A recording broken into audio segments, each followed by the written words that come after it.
굉장히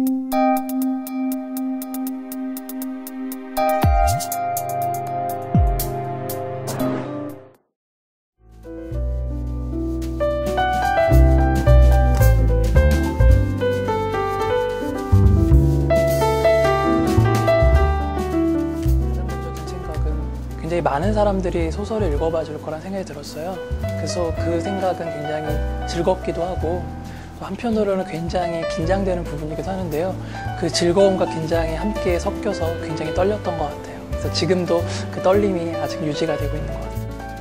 평범하고 또 딱히 내세울 것도 없지만 그렇다고 모자랄 것도 없는 철수라는 인물이 하지만 그 평범함 때문에 오류라고 받아들여지고 고장났다고 보여지는 철수라는 인물이 자기 자신에 대한 사용설명서를 쓰면서 자기는 고장나지 않았다고 또 자기는 망가진 게 아니라고 그걸 찾아가는 과정을 그린 소설인데요. 남한테 보여주기 위해서 사용설명서를 쓰고 이 사회에 보여주기 위해서 사용설명서를 쓰는데 결국에 그 사용설명서가 완성되었을 때 그것은 자기 자신이 읽어야 된다는 걸 깨닫는 내용의 소설입니다. 20대가 가기 전에 이제 20대에 대한 이야기를 습작기 때 써보고 싶었어요. 근데 아름다운 이야기가 나오기는 좀 어려울 것 같더라고요. 그래서 사용설명서 형식을 가져온 이유는 두 가지 시선을 같이 드러내줄 수 있기 때문에 사용설명서의 형식을 가지고 왔는데요. 첫 번째로는 굉장히 사람을 물건 취급하고 또 굉장히 잘하는 걸 기능이라고 얘기하고 못하는 걸 고장났다고 얘기하는 굉장히 차갑고 냉정하고 또 객관적인 시선이 있어요. 근데 또 한편으로는 사용설명서를 쓰려면은 누구보다 그것에 대해서 정확하게 알고 있어야 되고 이해하고 있어야 돼요. 근데 어떤 특정 대상이라든지 또 20대를 굉장히 잘 이해하고 있고 사용설명서를 쓸 만큼 정확하게 알고 있다는 것 자체만으로도 굉장히 따뜻한 위로가 될 수 있을 것 같거든요. 그 차갑고 냉정한 시선과 그리고 따뜻한 위안의 시선을 동시에 드러내줄 수 있는 게 사용설명서 형식이라고. 어렸을 때였는데요. 중학교 다닐 때 국어 선생님께서 이제 문집을 내야 되니까 전교생에게 시 한 편씩을 내라고 말씀하셨어요. 근데 그때 선생님한테 좀 잘 보이고 싶은 마음에 시를 좀 오버해 가면서 좀 꼼꼼하게 썼었는데 선생님이 그게 좀 눈에 들어오셨나 봐요. 그래서 너 시 좀 쓸 수 있을 것 같다 해가지고 100일장을 계속 데리고 다니셨는데 아쉽게도 수상을 한 번도 못했어요. 100일장 형식은 즉흥적으로 글을 써야 되는 부분이기 때문에 글자를 듣고 바로 써야 되니까 좀 어려운 부분도 있고 또 수상을 못하게 되니까 죄송스러운 마음도 있었는데 우연치 않게 그때 당시에 김유정 선생님 관련된 문희의 공모전이 있었어요. 그때는 산문으로 처음으로 혼자 몰래 응모를 했었는데 그때 장려인가 가장 낮은 상을 받게 되었어요. 그래서 그때서부터 시가 아니라 조금 풀어내는 쪽으로 이야기를 하는 게 낫겠다 싶어서 생각을 하고 있었는데 고등학교 들어갔을 때 다행히 고등학교 분위기가 좀 특기 적성에 맞춰진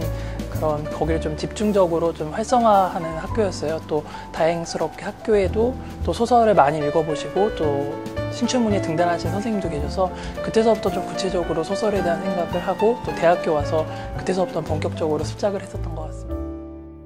공부한다는 생각으로 작품을 읽다 보니까 좋다 싫다의 개념이 잘 안 서는 경우도 많이 있고 또 작가 선생님들마다 독특한 시선들이 다 있기 때문에 어느 것을 제가 선택한다는 게 약간 좀 어려울 때가 많이 있는데요. 그 중에 하나를 굳이 꼽자면은 저는 윤성희 선생님 소설을 굉장히 좋아하고 또 많이 읽게 되거든요. 또 독특한 시선이 있고 또 같은 문제라고 하더라도 선생님만의 그 시선이 있는 것 같아서 자주 즐겨 읽고 또 좋아하는 작품입니다. 하고 싶은 일이 있으면은 했으면 좋겠어요. 근데 이게 굉장히 지금은 어려운 상황인 것 같아요. 하고 싶은 일을 한다는 것 자체가. 그래서 일단은 가장 큰 문제는 자기가 뭘 좋아하고 뭘 원하는지 제대로 모르는 상태에서 20대를 보내고 있는 것 같아요. 그래서 그냥 남들이 맞춰준 또 어떻게 보면은 표준이라고 정해진 그 규칙대로 본인이 좋아하는 게 뭔지 또 싫어하는 게 뭔지 잘하는 게 뭔지 모르는 상태에서 그냥 표준에 맞춰서 가고 있는 경우가 많이 있는 것 같은데 하고 싶은 일을 하기 위해서는 일단은 본인이 뭘 좋아하는지 그것을 돌아볼 수 있는 계기가 20대 때 있었으면 좋겠어요. 근데 지금은 마치 벌써 20대에 결과가 다 정해져 버리고 이미 승자와 패자가 다 결정된 것처럼 돼버리는 분위기가 참 안타까운데요. 그 분위기에 휩쓸리지 말고 본인이 하고 싶은 게 뭔지 생각해보고 그게 뚜렷한 결심이 있으면은 남들이 좀 이상하게 보더라도 또 오류가 났다고 보더라도 그것을 밀고 나가는 힘이 좀 있었으면 좋겠어요. 작품을 아무래도 계속 쓰고 싶은 게 가장 큰 목표고요. 제가 작품을 쓸 때는 두 가지 정도의 기준을 세우게 돼요. 첫 번째 기준은 기존에 없었던 문제 혹은 우리가 있었지만 잘 몰랐던 문제를 제기할 수 있는가에 대한 질문을 먼저 던지고요. 또 하나 질문은 우리가 이미 알고 있고 기존에 많이 들었던 문제라면은 그동안 있지 않은 시선으로 그 문제를 다시 바라볼 수 있는가라는 질문을 던져요. 그래서 이 두 가지 질문을 던졌을 때 오케이 사인이 나오는 이야기를 앞으로 계속하고 있습니다.